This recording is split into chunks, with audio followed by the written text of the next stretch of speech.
G'day, my name is Luke and this is my wife Jen, and here are our two growing boys Liam and Elliot. We've been fishing, boating and exploring the pristine waters of the Fraser coast for about 10 years now, so subscribe and come join the adventure.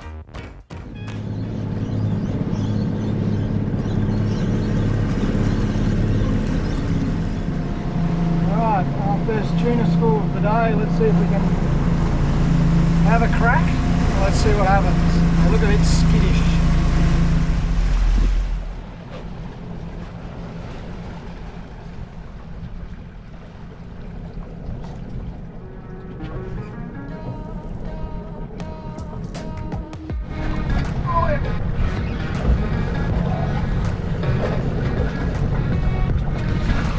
Not the biggest.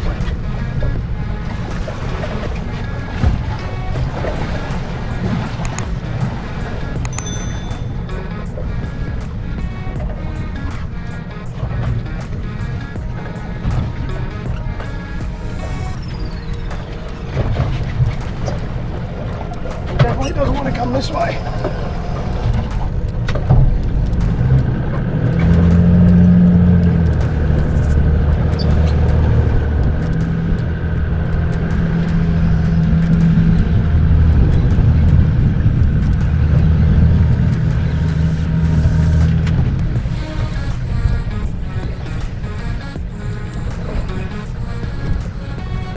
I think it's a mac tuna.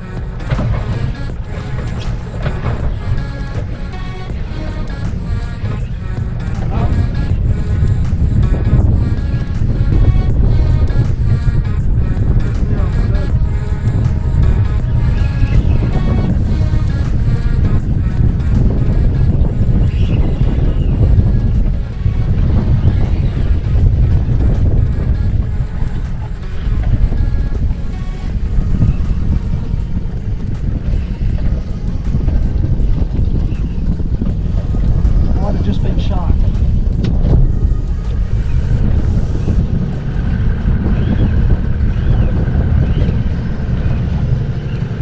Really feels like it.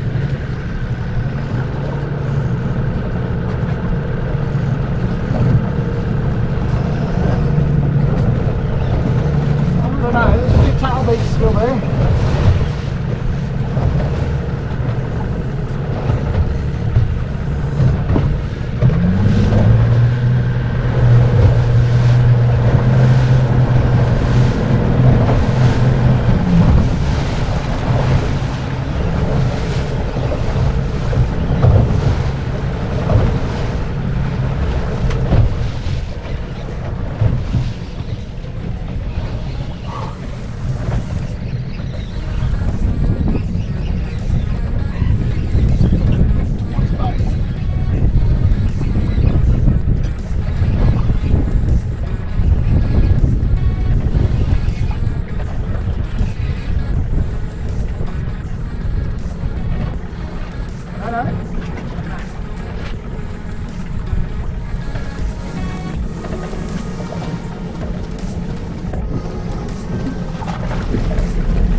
Right, we're getting back in the water, eh?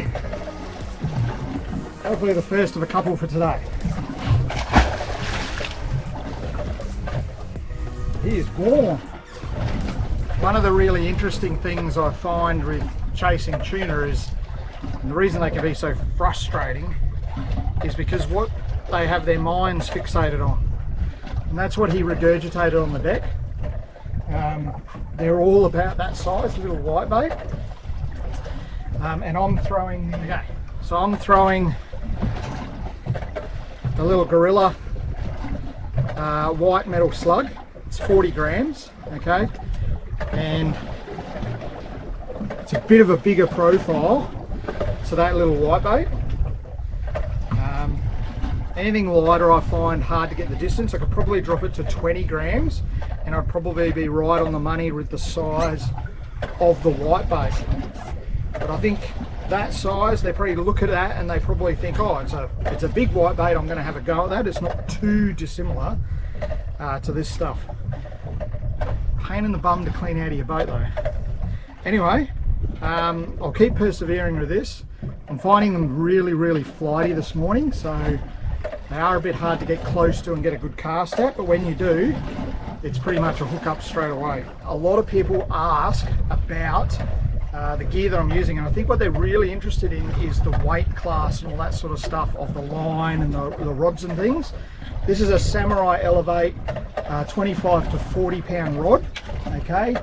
Really nice long stick, great powerful casting, all right? And I really love it. You see it during that fight, it worked really well. Saragossa, this one's the 6000, okay? Spooled up with 30 pound braid. And then I've got a 40 pound leader going down to the 40 gram metal slug, the Gorilla metal slug. That's probably, for these smaller mac tuna, it's a little bit too big, but you never know when a big longtail or something's going to come around, and you want to get them in pretty quick because of the sharks and stuff during summer.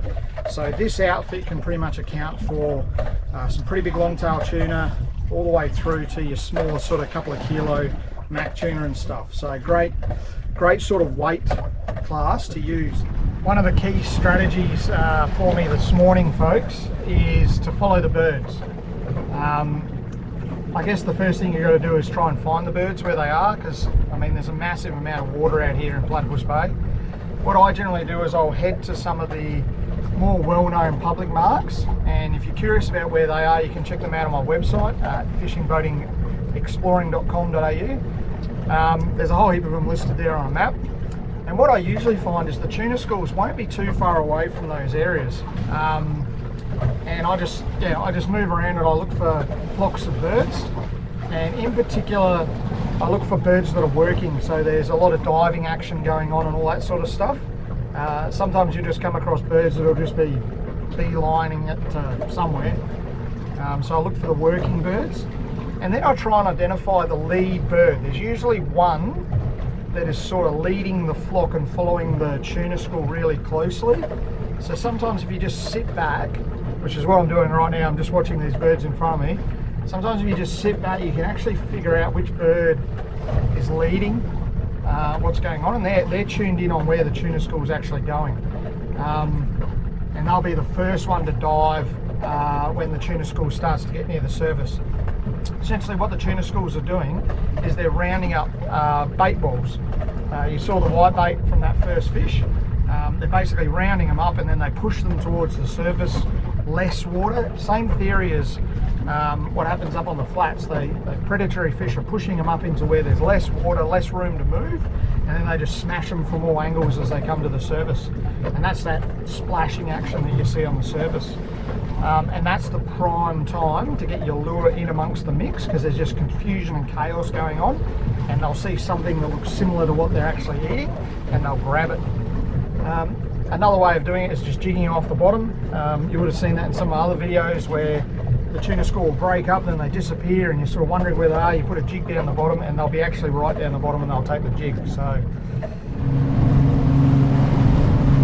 unfortunately I don't have a very good zoom on this camera, so hopefully you can see the school of the flock of birds just there, and the lead bird that I'm homing in on. I'm just trying to work out which way this tuna school is moving.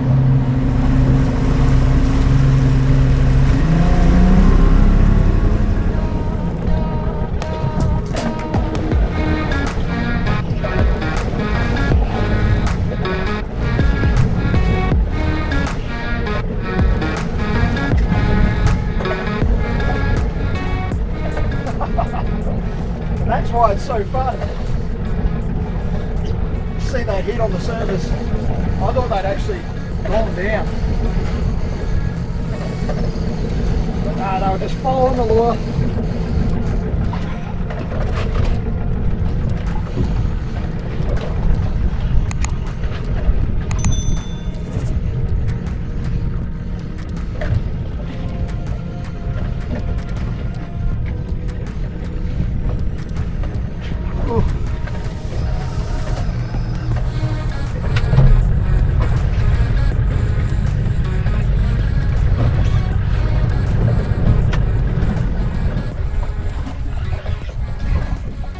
Sometimes I think it's actually the boat noises, not necessarily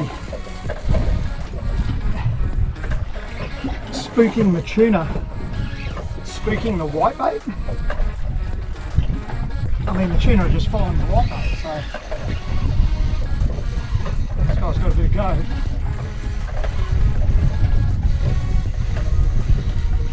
I haven't seen any big shadows on the sounder yet, which is good news. I might just turn on and chase this guy.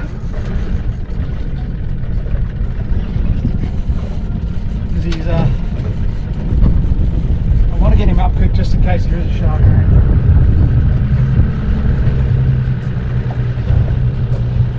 Whew. It's good fun. And if you've got young kids, especially young teenage boys, they absolutely love this. You can get them onto a tuna, they absolutely go ballistic. My son Liam absolutely loves it. And every dad I've spoken to who has a young son who comes out and does it, same thing, they all just absolutely adore it. I think it's just because it's so visual, it's exciting.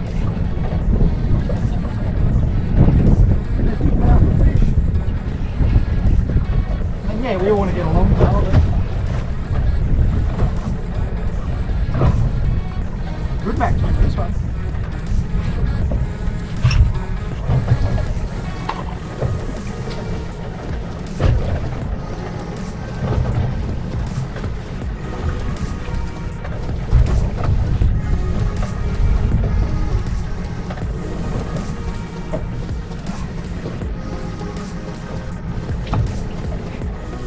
See, this guy's completely engulfed that metal slug. It's put blood everywhere. It's one of the downsides. Thank God for having a deck wash, eh? Makes things so easy.